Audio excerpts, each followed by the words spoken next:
Hello guys, magandang hapon. So nandito ako ngayon sa labas guys, naglalakad kasi pupunta ako ng palengke at naisipan kong bumili ng aming uulamin dahil nga meron na kaming gaas, nakabili na kami ng gaas guys. At ang konting lakad ko na yan guys, nakarating na ako dito sa may gilid ng 7-Eleven. Tapos konting kembot na lang, palengke na. O, diba? Pak ganun. Konting lakad lang kasi malapit lang naman guys. Tapos andito na ako sa bilihan ng ulam at ang nabili kong ulam guys ay manok kasi gusto kong magtinola. Tapos bumili rin ako ng ampalaya, tapos sayote, tapos bawang, sibuyas, luya, tapos dahon ng sili. Pagkatapos ko naman dyan sa manukan guys, punta naman ako dito sa may isdaan kasi gusto ko magpaksiw. Tapos ay may nakita kong dilis kasi hindi ako marunong magkilaw. Oh my god.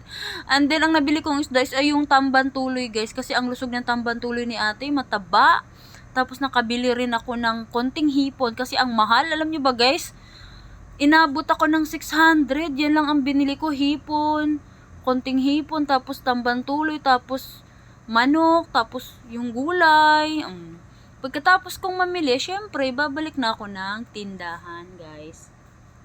Nakita niyo yan? Yung dalawang babae na yan, mga customer ko yan. Alam mo, bilib din ako sa mga yan eh. Kasi parang tayo lang, mahilig magtipid. Kailangan talaga luto. Kasi kung bili ka ng bili, hindi ka na talaga makakatipid.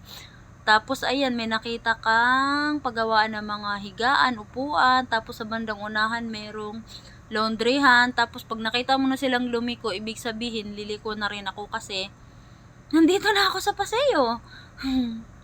Tapos tinawag pa ako ng security guard niyan guys kasi yung hiniram nilang packing tape ba ibabalik na daw nila. Tapos ayun, pinuntahan ko sila.